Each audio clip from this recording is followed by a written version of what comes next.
Hello guys and welcome to accounts with Abhi in पाठशाला। आज जो हम लोग टॉपिक पढ़ने जा रहे हैं वो है फाइनल अकाउंट्स। फाइनल अकाउंट्स आपने इससे पहले काफ़ी बार कहीं पढ़ा होगा, कहीं देखा होगा, but today we are going to discuss some very important bits of it. तो जो सबसे पहली चीज़ आती है फाइनल अकाउंट बनता कैसे है और उसको बनाता कौन है।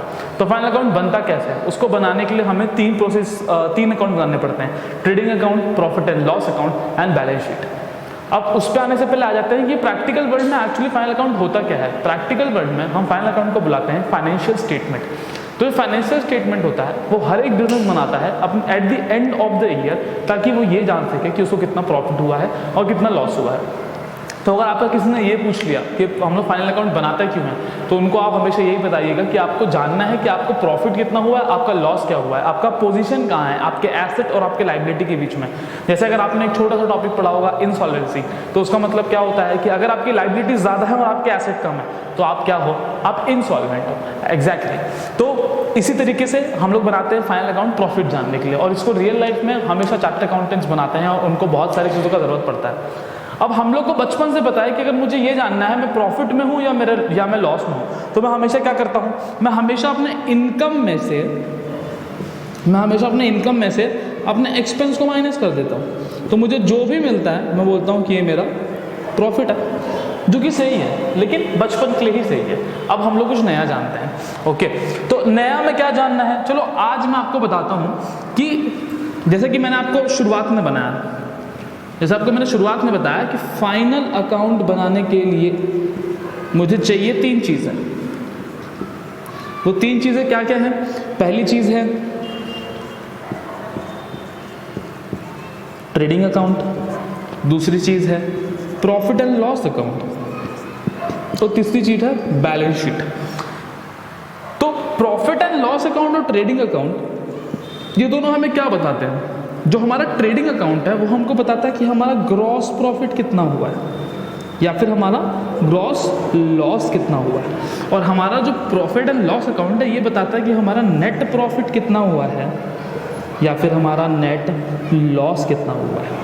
ओके, तो अब मैं आपको पहले समझाता हूँ कि ग्रॉस प्रॉफिट और ग्रॉस लॉस का मतलब क्या होता है। मतलब ग्रॉस क्या है, ये दो तरीके के प्रॉफिट क्या है भाई, ये कौन सा दोगलापन है कि एक ग्रॉस प्रॉफिट है और एक नेट प्रॉफिट है, इसमें से एग्जैक्टली इसका मतलब तो समझाओ। तो चलो ठीक है, लेट्स टेक एन एग्जाम्पल। इस एग्जाम्पल के अंदर समझो आपका बर्थडे आ रहा है और आपका बर्थडे आने के लिए आपके पापा ने आपको बोला कि 2,000 रुपये मैं तुमको देता हूँ। इस 2,000 रुपये में तुमको जितना खर्च करना उतना खर्च करो, जहाँ मर्जी वहाँ पार्टी करो, उड़ा दे पूरे पैसे, एकदम डिस्कोस को चले जा, ठीक है। ये तुम्हारे पापा ने बोला। तो अब तुमको कितने दिए पापा ने? 2,000 रुपीज़। तो ये 2,000 रुपीज़ क्या है? पापा ने दिया। जब पापा ने दिया तो ये तुम्हारे लिए इनकम है।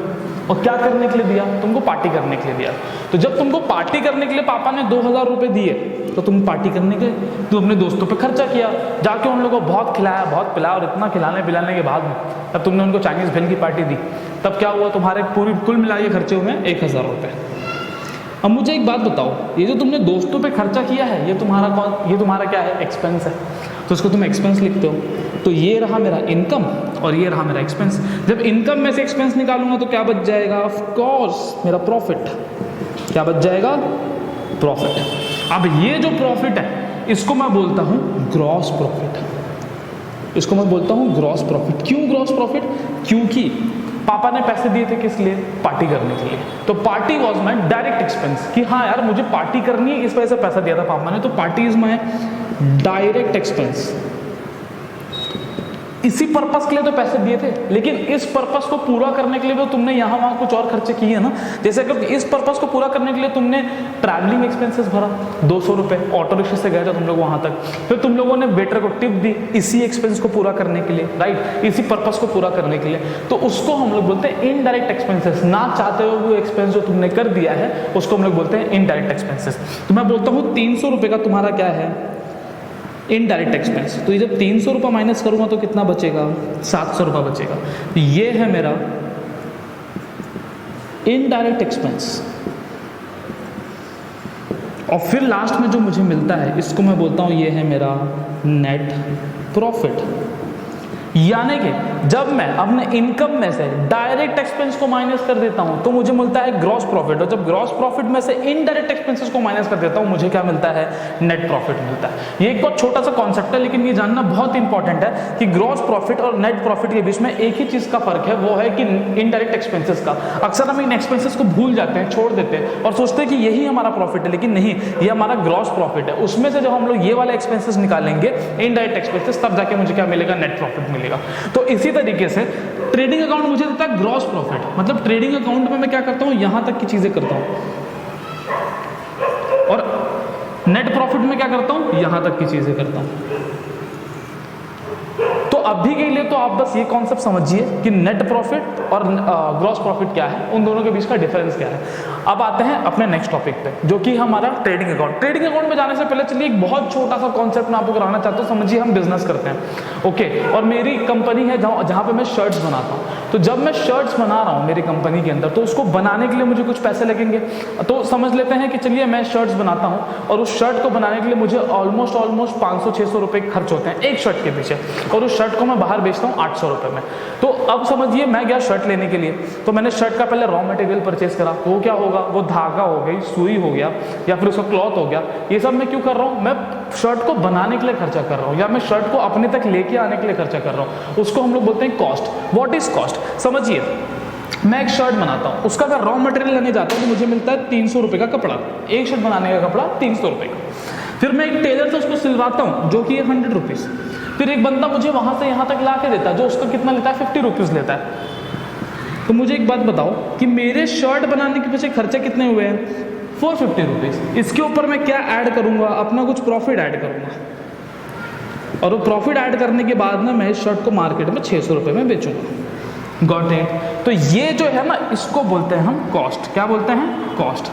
जो ये मेरे शर्ट की कॉस्ट है, इस कॉस्ट का हिसाब किताब कहाँ होता है? ट्रेडिंग अकाउंट में होता है। ट्रेडिंग अकाउंट क्या बोलता है कि जितना भी कॉस्ट लगने वाला है, जितना भी कॉस्ट, जैसे अब मैं समझ लो कि मेरा ऑलरेडी एक दुकान है शर्ट का, जैसा कि मैंने आप लोग को बताया, मेरा ऑलरेडी समझो शर्ट का दुकान है।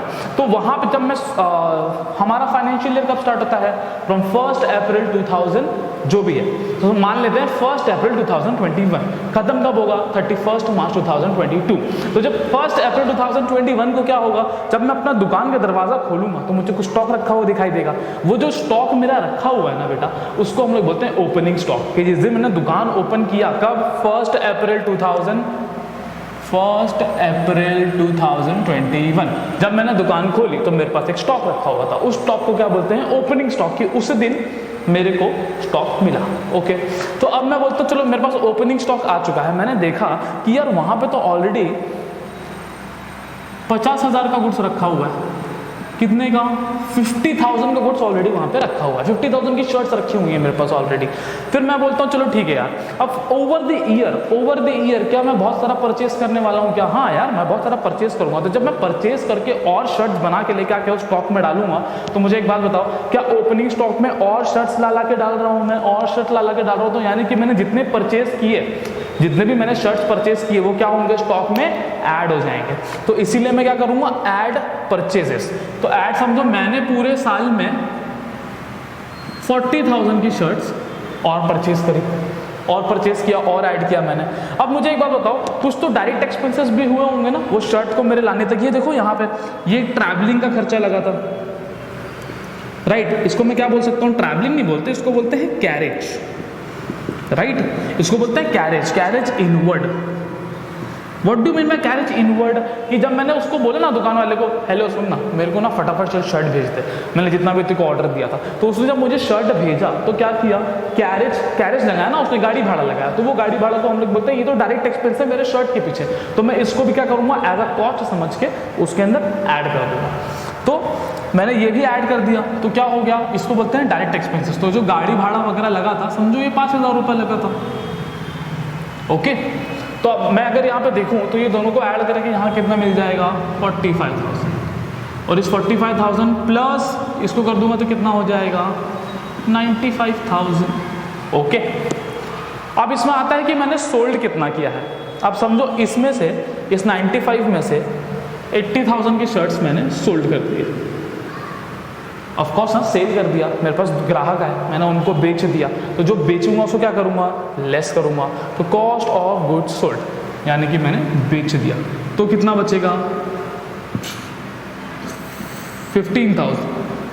ये 15,000 को क्या बोलते हैं, क्लोजिंग स्टॉक। अच्छा, ये मैंने आपको क्यों बताया, देखो यही हमारे साथ दुकान पे होता है। हम जब भी कोई गुड्स खरीदते हैं तो हम लोग उससे क्या निकालते हैं, कॉस्ट निकालते हैं। उसी कॉस्ट को हम लोग क्या करते हैं, और जो कॉस्ट लगता जाता है और परचेज कर रहे हैं उसको ऐड कर दिया, खर्चे हो रहे हैं उसी को, गुड्स को लाने के लिए हमारे पास तक, उस गुड्स को हमारे पास रखने के लिए, उस गुड्स के ऊपर थोड़ा भी कुछ खर्चा हुआ तो उसको क्या बोलते हैं हम लोग, डायरेक्ट एक्सपेंसेस, उसको और रख लेते हैं। जैसे मेरे केस में जब मैंने शर्ट को फ़ोन करके ऑर्डर किया कि 40,000 की शर्ट और दे दो, तो उसने मुझे 40,000 की शर्ट तो दे दी, लेकिन उस शर्ट को मेरे तक लाने के लिए उसको 5,000 रुपये का गाड़ी भाड़ा भी लगा था मुझे, तो मैंने क्या किया, उस गाड़ी भाड़ा को भी ऐड कर दिया। जब ये दोनों को ऐड किया तो ये सब, तो ये अब तुम अगर देखो, अगर तुम मेरे निगाहों से देखो तो अभी हमारे पास स्टॉक में सब कुछ साथ में रखा हुआ है। तो उस स्टॉक के अंदर मुझे कितने का स्टॉक दिख रहा है, 95,000 का पूरे साल में मेरे पास स्टॉक रखा हुआ था। उसमें से मैंने कॉस्ट ऑफ गुड्स सोल्ड यानी कि उसमें से कितने का गुड्स बेच दिया, 80,000 का गुड्स मैंने बेच दिया। तो अब मेरे को बताओ साल के एंड में, जब साल का एंड होगा तो क्या होगा, 31 मार्च 2022। तो मैंने जब वापस दुकान का दरवाजा खोला तो गुड्स कितने के बचे थे, सिर्फ और सिर्फ 15,000 के। इसको बोलते हैं क्लोजिंग स्टॉक। तो हम लोग ट्रेडिंग अकाउंट के अंदर इसी